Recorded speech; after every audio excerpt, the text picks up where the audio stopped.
Hi, you've reached the voicemail of Hannah Brett with Connect Call. Just leave a message and I'll get back to you as soon as I can. Thanks. 1 for more options. Hi, Hannah. I'm the mum you spoke to at the beginning of the semester about my son. He was going abroad to London. I don't know if you remember, I found a bunch of vapes in his room and he said he was holding for friends. And of course, I believed him. I also thought by him going to London abroad, some of his depression would dissipate. Also, his alcohol use would slow up a bit. I know we discussed treatment options then. Things have gotten a little worse. I'm trying to get my husband on the phone with you and me so we can talk about it. My husband's not really sold on treatment, but one of their programs we discussed that we could maybe look at for him to go during his holiday break so we're not interrupting school. I really don't want to hold him back with any of his schooling if possible. If you can call me back, that'd be great. Hi, this is Hannah Brett with Connect Call, and I am very excited about my next guest. Heather Hayes, you have not only been a great friend of mine for years, but you have, and you still are, one of the leading interventionists in the world. And it is an honor to have you on the show. And as I was telling my guests before, the reason, I wanted to do Connect Call was, and I always say this, I don't have a clinical background, but because I work in the treatment industry for a bunch of programs over the years, I have received over, many, many family calls over the years. So I always say I don't have a clinical background, but I have a PhD for picking up the phone. As I say, I connect and I collect. And over the years, I've collected some of the best providers in the world and country, and you are one of them. So I'm, again, very happy you're here. There's a big misconception about intervention, whether people think, it's just about that client or their child, but it really is an intervention on the whole family unit. And we'll talk about that. But, basically for something to change, we'll have them call you. And then I guess my question to you is, when you're first, because my work, like I said, is done, and I didn't do a great job on moving that muscle, right, to get mom to do much, which is fine. But that's why I look to you guys. So I guess my first question would be, when you do get a parent on the phone and it's like the first phone call, and I guess what are your parting words with them in hopes that to send them off with something where it will sink in that they need to call you back and maybe make that move? So I think we have to start with the story, but then we have to start with the backstory and Correct. put it all into context. So, it's really hard when a parent reaches out and picks up that phone. It's like the hardest thing they'll ever do. And it's like the last thing they want to do. And I think also part of let me tell you all my child's good attributes is because it's been so painful for parents to have this little person that they bring into the world Right. and watch them as they grow up, 2, 4, off at school. And there's this sort of but this is a good kid. And Right. what happened to my good kid? And, often parents don't want to feel like they're, talking about their child in a negative way. And they aren't able to see that we all have parts. There are parts of their kids that are, loving and funny and kind and caring. And then when mental health issues come in or substance use, there becomes a new part that often acts like they don't care about the family or don't have morals and values or don't care about things like school. And so Right. it's really, really painful. And I think parents, you're right, have a lot of this not my kid. I'd rather it be anybody else's kid. Mm. And then almost back into, oh my God, not my kid. Because they've seen other people's kids die of fentanyl. Maybe they have a family history where they grew up with it with an alcoholic parent. They know what it's like, and it's sort of like, here's this awful, awful hostage taker back again, now again in my family, and it's like that fear and pain of, "Oh, please, not my kid." Right. And so, I think there's a lot of not wanting to believe it. And, we haven't done a good job at a grassroots level of really educating the world, educating parents, schools about what is substance use? What's it look like? Why is it an illness? What are the signs and symptoms? So people don't really know what it is. And the internet makes it, more complicated because you go on and you Google and does my kid have it or does it not? Or everybody's got a friend that'll try and tell you what to do or not do. So there's just all this confusion. And then there's a lot And of can I just say something also? And I think there's just this, and I'm not just saying this, and please know part of what I wanted to do this show is also, not only getting those calls, but walking through my own journey with addiction, my own journey with mental health. And I'm not just saying this because I've struggled and I do struggle. It's the truth, I think, is really all addiction is, in my opinion, and I think others too, and yours, is it's mental health and trauma untreated, right? So I think it's this reframing. Like I tell parents, instead of looking at it as like this is a bad thing we're calling Heather, look at it as an opportunity. Because I swear, the only thing is I wish somebody had intervened on me much younger. You know what I mean? yeah, And because it's an opportunity to actually live a better life and actually look at ways of treating your mental health and trauma without having to self medicate. And I think it's just reframing that too, which there should be an earlier intervention in schools about that as well.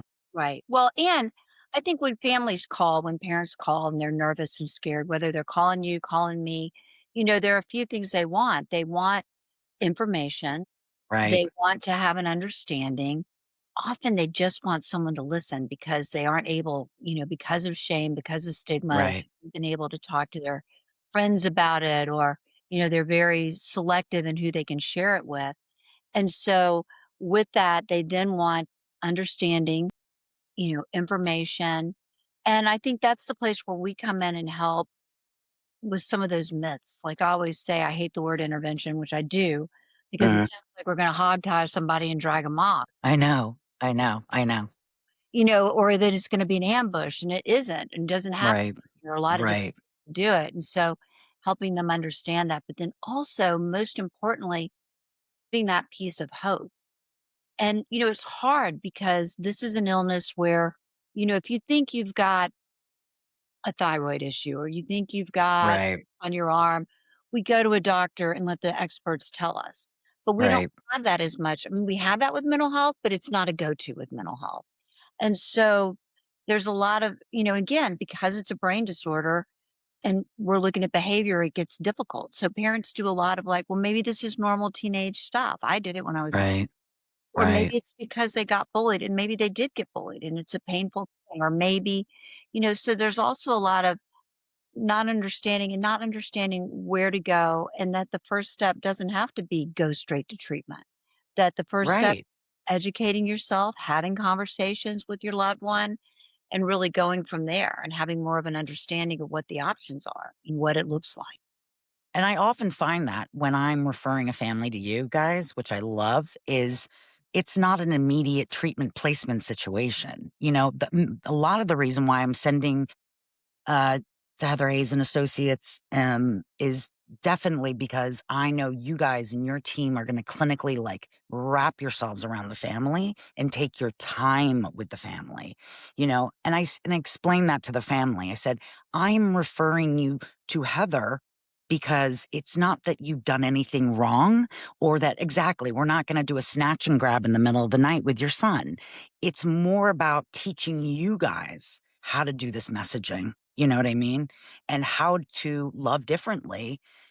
Because, you know, I mean, when it was me, my mom just looked at me and said, get in the car, you know? And she was also just afraid of me dying. Right. But I think what you brought up is such a valid point, and I still can't wrap my head around it. But I always joke with my friends, my voice was never this deep. It's just been years and years and years of kind of trying to give some guidance and direction. And, like I always use the analogy. I had this dad who was an oncologist, and I would say left and he would say right, and go right. Or I'd say, let's go up and he'd go down. And finally I said to him, I was like, sir, with all due respect, if I came into your office and you gave me my treatment plan, or I was, let's say, starting chemo and feeling better. And would you allow me to stop treatment or not follow direction? I could die, right? And so this is no different. And I'm not even being dramatic when I'm saying it, it is no different. And I think, again, it's going to take more of us and more of a push with education and information. And I think there, speaking of misconceptions, a lot of times, including this mom that I spoke to, two things she had said to me. that always strikes the chord. And I get this a lot from families where they'll say, well, he doesn't want to go. And if he doesn't want to go, he's not going to buy in. And why are we going to spend the money and do all this? My response is, and we'll talk, obviously, I'm going to throw this back at you, but in my experience in 18 years, and I've put pilots, physicians, adolescents, adults, young adults into treatment, including me. No one's skipping through the doors, right? No one's wanting to do this because we're protecting our coping skills at all costs, right? The other piece is that I often get, and I want to talk about this as well, is, a lot of times I will get a mom calling where their child is maybe withdrawing or coming home and detoxing, and they are in not a good way. And so they want to strike while the iron's hot because Johnny in that moment is like, okay, I'll go to treatment. And I always say to mom, today he says that, but what are we going to do about tomorrow? And then what are we going to do about him when he goes to treatment and you're not equipped for those phone calls? So again, I turn it back to you, and you're doing a lot of the kind of upfront work before any of that goes down. Right. Absolutely. Well, it's impossible if someone's chemicals or struggling with mental health illness, Right. their thinking is impaired. And so if your thinking is impaired, you can't make good decisions about your life and what you want to do. So Right. it's really the exception that a person is able to say, hey, I want to go get help today. And then even when they do say that in moments, it's that execution, like, where do I go? What does help look like? And the follow through, which quickly goes back to, I don't really need that help. Right. There was a time, you spoke to this a minute ago, where, you know, it was life and death, but it was really, I mean, not easy is not the right word, but it was, for lack of a better word, easy to say, well, little Johnny, maybe has it, maybe he doesn't.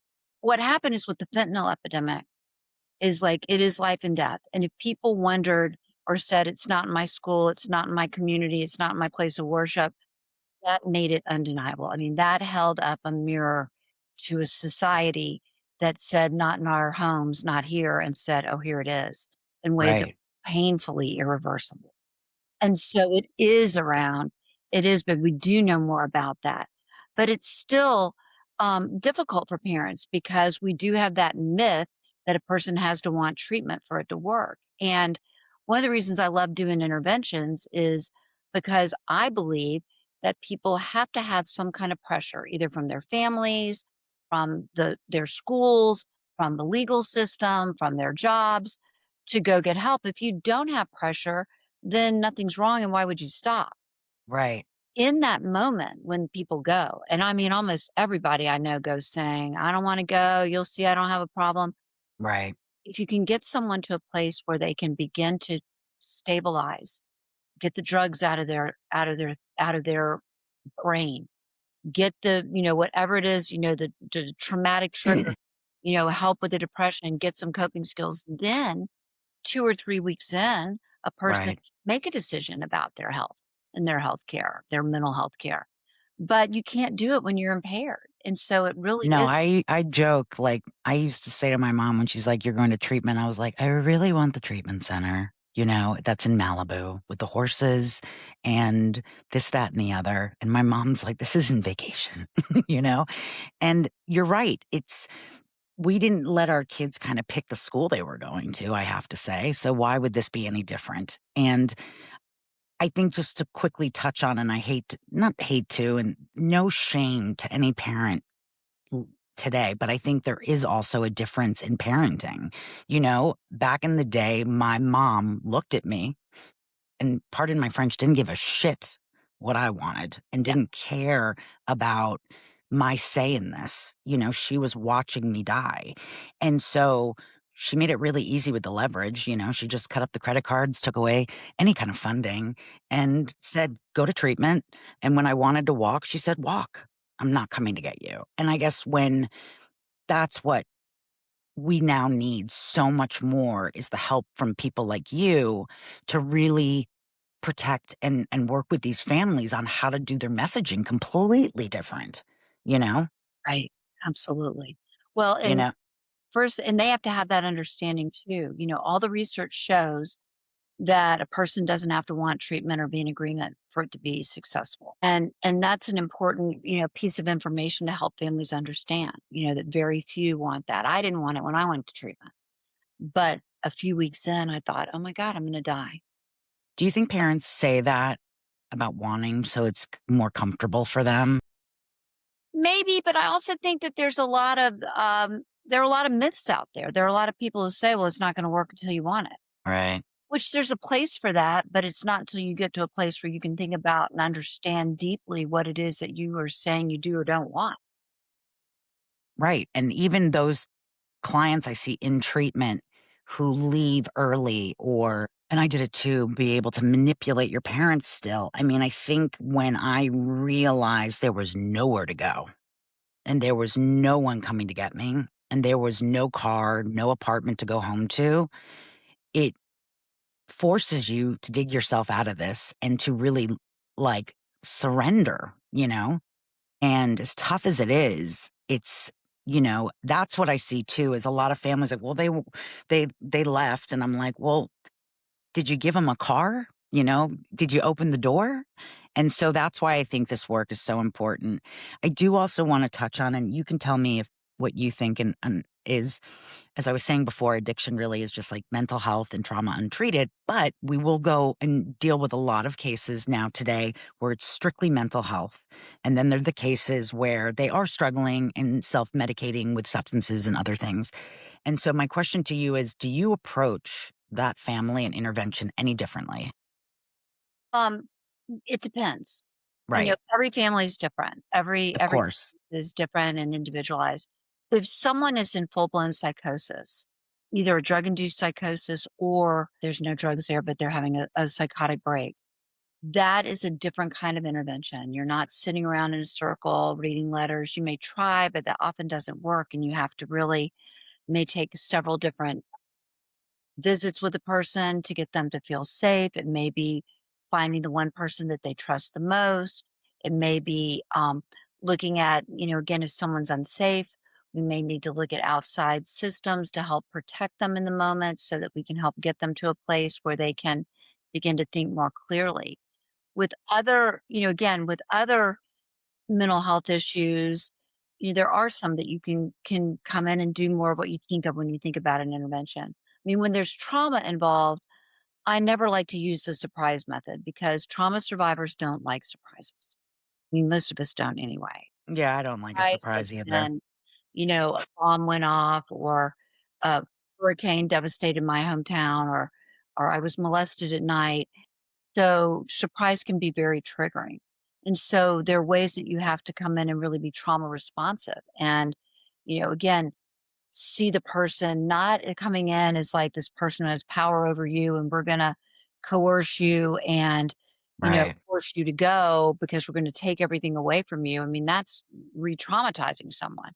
But to really come in from that place of mutuality where there's respect, there's we're in this together, families in there, they've got things that they're working on that they're that they're gonna be that are acceptable and aren't. And one of those is that they can't sit around and watch you hurt yourself anymore. And we need to go get help. And here's what help's gonna look like. And here's what you can expect and here's some choices for you to make but that there's hope and we love you and we're coming from that place of deep love and concern and we're learning as a family how to react differently and do things differently because the things we've done even though out of love haven't worked and haven't been helpful.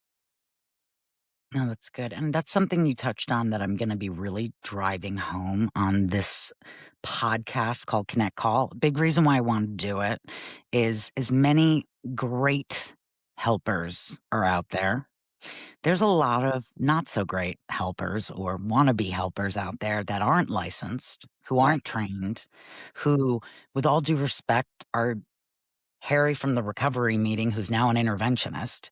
And why I work with professionals like yourself is I take this very seriously. And I'm not just going to send in Tom, Dick, and Harry and for especially in an, an an intervention where we're dealing with mental health, or I'm not going to hire any transport, and we'll talk about that more as well. We've just seen it time and time again, and especially these cases are getting more and more complex, that you really have to do your due diligence and really, and that's why I hope people will look at shows like this, or, find the helpers or the people that they can trust to ask for referrals instead of, which I hate, parents, don't go online and just start looking, you know?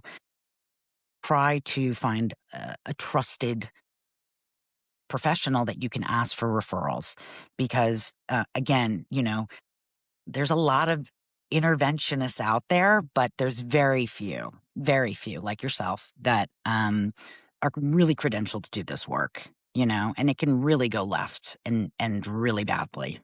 Well, and what I So, can tell you having, so I have a undergrad degree in psychology, I have a master's degree in psychology, I've taken multiple trainings, I'm licensed, right, and intervention is not an entry level position. And so it is terrifying to me that that's a lot of people's entries into this world, that they take this shortcut, that they go and take a 2-day training and suddenly they're an interventionist. Because intervention is done, if done properly, you are responsible for every person in that room. It's not about just going in and coercing somebody and getting them to go to treatment. And when you're looking at mental health, I mean, my personal belief is that no one without a clinical degree, being a master's degree or above, should be working with mental health clients. And I do I think it's agree. even, I think it's questionable about whether you should work with someone with substance abuse either if you don't have formal training. And Right, just because you went through recovery yourself doesn't mean you know how to help others. Everyone's different. If I got arrested, which I haven't, and had a lawyer, doesn't mean because I've been arrested and had a lawyer, I know how to be an attorney. It doesn't right, qualify me for that. Like there's training that goes into it. And if someone doesn't have a license or a clinical degree, there's no recourse. Like if someone does something wrong, does something unethical, there's no place to file a complaint. So it's really like the wild, wild west. And anybody out there can hang up a shingle and call themselves an interventionist. And there's a need, a desperate need for regulation around this because people do get desperate need for desperate. regulation. Yes, because people get hurt, families get hurt, and we're talking about healthcare. Where else in healthcare do we have non-trained professionals go in and I mean, there's peer support. That's different. Peer support is, I've survived cancer. You're going through this. Let me share my experience strength at home. It's not, Right. let me tell you where to go for treatment. Let me tell you what's wrong with you. Let me tell you what you need to do. And so there's a big difference there. And so And I it's, and I I, tell families that with the price point too. I'm like, so and so may be like only a couple $1,000s, but these are the questions you need to be asking. And some other red flags, I'm just going to throw it out there, is if you're working with a treatment center and they're like, "Hey, one of my staff members can be your transport or your interventionist." questionable ethics. Yeah, That's very questionable. questionable ethics. Yeah. And it's also, again, I've come across some colleagues over the past 18 years that are doing transports or maybe doing some interventions that I don't think are not ready to, I mean, it's such a, I wouldn't, it's such a, like you said, you're taking on someone's life and the family's lives. And it's just, I don't think people realize how major that is. It's like going into surgery and, saying, well, I got my certificate in biology and you know what I mean? It's just Yeah. so, Right. thank you.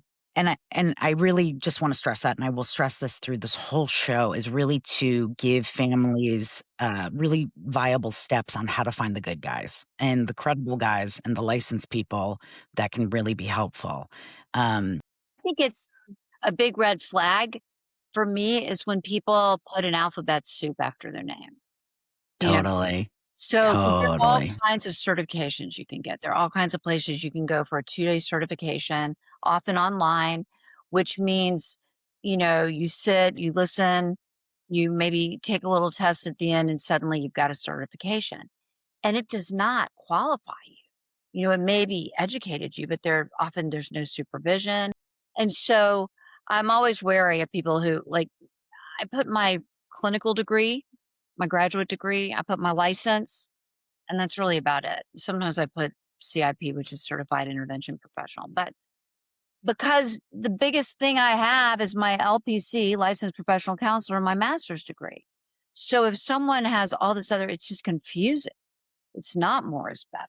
Or I find people are lying on their websites. Like, I had some counselor in Florida once say he was a PhD and this and that, and I looked him up and he wasn't. So I guess Someone just sent me a link before this call and said, "Have you heard of this person?" And I said, I haven't, but I find it interesting that they call themselves a school psychologist, but they don't have a PhD.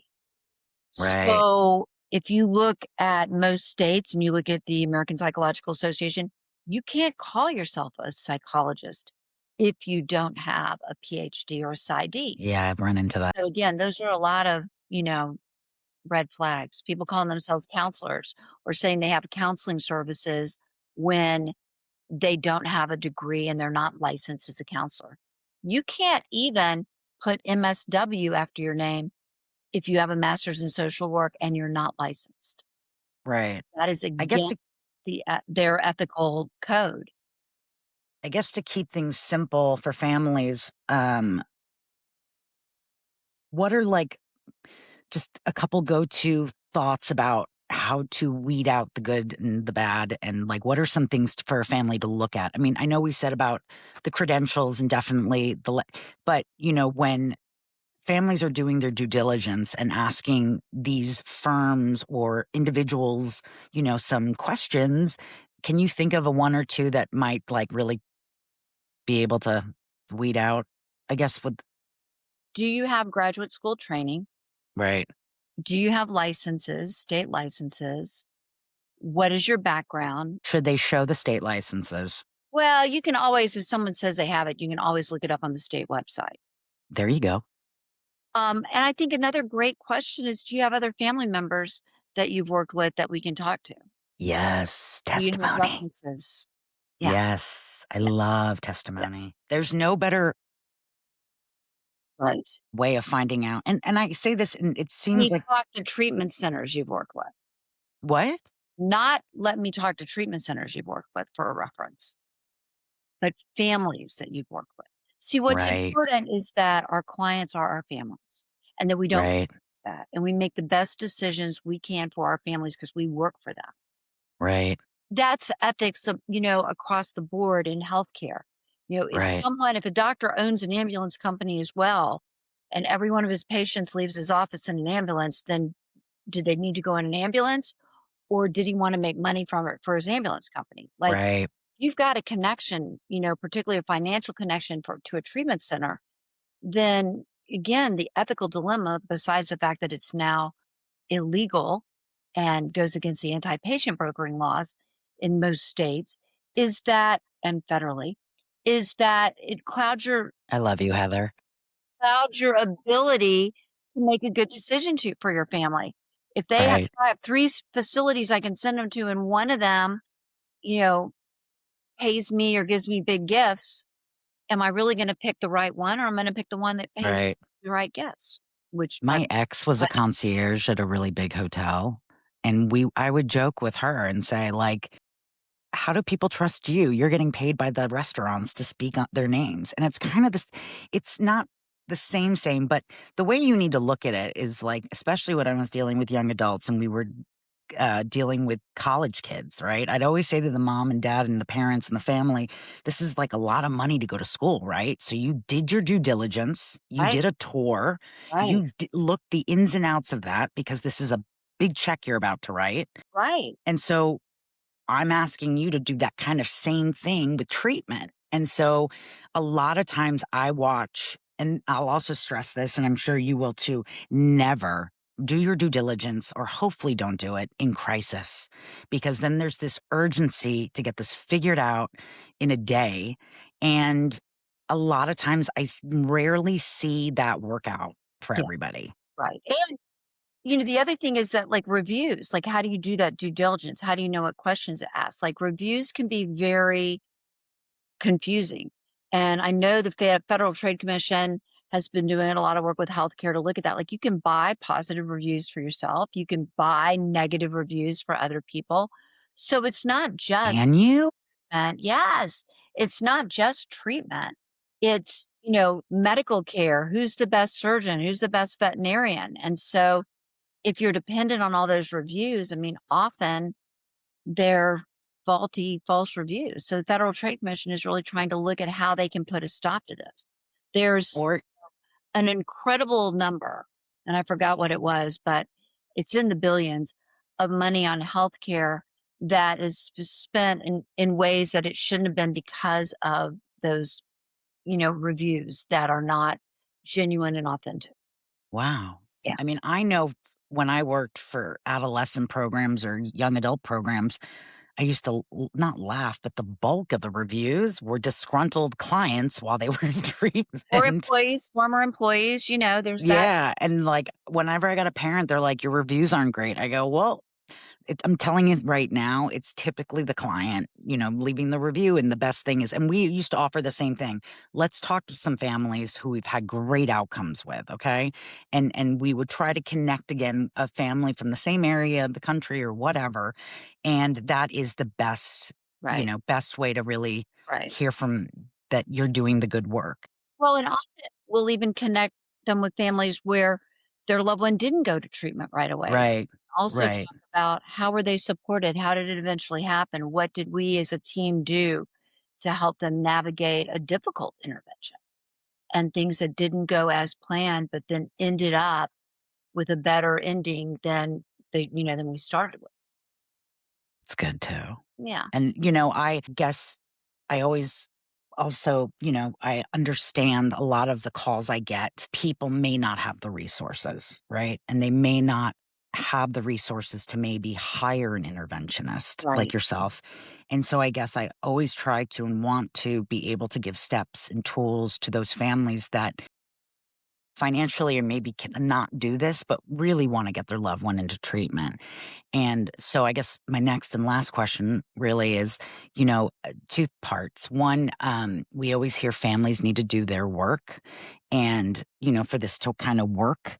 And I guess the other piece of that is for those families that, speak to you and are not able to hire you, what are some not all my families love Al Anon, and I get that. But, like, what are some support groups or books or steps that you can maybe offer them if they're not able to so we can give them something, you right, know? right. SAMHSA's got a website that goes through and talks about different resources out there. There's power in education and knowledge and having an understanding. So, reading books on brain chemistry, reading books on what it's like to be a parent of an addicted child or the spouse of an addicted, um, husband or wife, and really begin to educate yourself around it. And there are often places where you can get help. I mean, some people have pastoral counselors or rabbis that can help with this and are familiar with resources. But it gets to the bigger issue, which is that we don't have a lot of resources out there Right. for people who don't have Have insurance resources. that'll cover Right. or the funds, and that's a big, big problem in the United States. And I think the statistics are like we only, of all those people who have substance use disorder, was it 5%, 10% are able to get help? I mean, if we could even move that to 15%, I mean, think of the Right. numbers of people that we'd be helping. And that's one of the things that we should be really looking at is how do we get good, ethical, evidence-based treatment Right. out there to those in need who don't have the funds and resources. And sometimes not having the funds and resources also means they have to continue working. So how do we have more ethical, robust, clinically savvy outpatient treatment? Right. How do we And really that's get in support? that's an episode I'm definitely gonna talk about too as an option Yeah, is, women, childcare, all of that, right. and just talk about how we can do wraparound, maybe treatment from the outside if we can't do residential, if we can't do this. But I agree with you. It was interesting. I'm actually filming right now from the UK. And if you know about the UK, and I'm a dual citizen, we have the NHS, which is the National Health, is it system or services? I should know this. National health system. Thank you. And at times you have to wait for those services. But what I have loved about watching and being a part and living over here sometimes and Right. utilizing them is Right. like, for instance, I was talking to one of the executives from actually NHS, and I was working with a program where we were treating physicians, right? And pharmacists and all that, and dentists. And I was asking them, like, what is their process with their professionals when they get into trouble? And it blew me away that this woman told me that, oh, well, they get offered 3 residential stays at first. And if they don't do well with that, and that's free cost, residential treatment, then we'll look to outside sources. And so the government and the taxes and everything, but they have come up with this system. And it's just, and so I definitely, I mean, I can get on a soapbox all day long about issues that we have in our country with funding cuts and all that with mental health, or, it's a mental health issue, not a gun issue, but we're not doing anything to support mental health, Right. Right. And Or, cutting back on Narcan, that's being, provided really, there. And yeah. it's so, but Yeah. I want to say definitely thank you for being on the show. I've always, and I still do, Heather, I barely make a move without checking with you first on everything. And I've just always looked up to you over the years. And, we're very lucky in this industry to have professionals like yourself. Love, love, love having you as a good, good friend. And I love having you as a professional. And we have a lot of fun together. We And do. we also anguish a lot about things that could be done differently together. And I'm really glad that you're here helping fight this fight. Thank you. And thank you all for being on Connect Call tonight. And we'll be seeing you at the next episode. Thank you. Thank you for tuning into this episode of Connect Call. As we conclude, remember that insights shared are intended for informational and educational purposes only and should not substitute professional medical advice, diagnosis, or treatment. We strongly recommend consulting a qualified medical health professional or healthcare provider for personalized advice tailored to your unique needs. Your mental health journey is important, and having the right support is essential. If you're experiencing a mental health crisis or require immediate assistance, please reach out to a mental health provider or emergency services in your area.